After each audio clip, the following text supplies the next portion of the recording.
नमस्कार बंधुगण समस्त को नूतन वर्ष 2025 पाई अभिनंदन। आज मु डॉक्टर मनमोहन बाग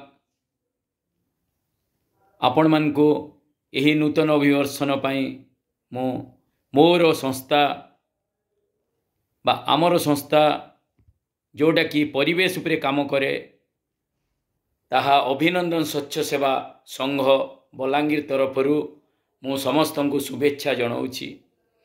आपण माने आगु जानी थिबे जे मु सबु बेले सचेतनता वार्ता देई थाए। यही 2025 मसीहा पाई मु केतेटा वार्ता मु जनाऊँगी। से होची आमे जदि बंचिबा को हेले प्रथमे पवनटा दरकार, से भितरे अम्लजान अच्छी एवं आमे से ताकू निश्वास प्रश्वास रे नहीं थाओ। प्रथमतः पवनटा ही आमर जीवन, यहाँ प्रथमे बुझा पड़ो। तेणु आज समग्र पृथ्वी प्रदूषण कबल रे निजको ग्रास कलानी। यही प्रदूषण विरुद्ध रे लड़े मु 2015 मसीह करिछि।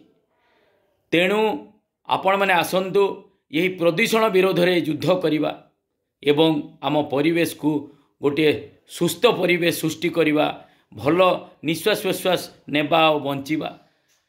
तो यही जिनस को आम करवा नहीं जोटा कि अलिया को निया लगेबा नहीं, जंगल को निया लगेबा नहीं, जमी को निया लगेबा नहीं, जोटा दरकार नहीं ताकू निया लगांतु नहीं। यह ही मोर वार्ता। तेणु 2025 मसीह प्रतिज्ञा करंतु, अंततः निज हाथरू जेते हेई पारिबो करंतु एवं गोटे भल परिवेश सृष्टि करंतु। गोटे भल परिवेश सृष्टि हेले जाई कि आमे सुस्थ जीवन यापन करिबा। धन्यवाद।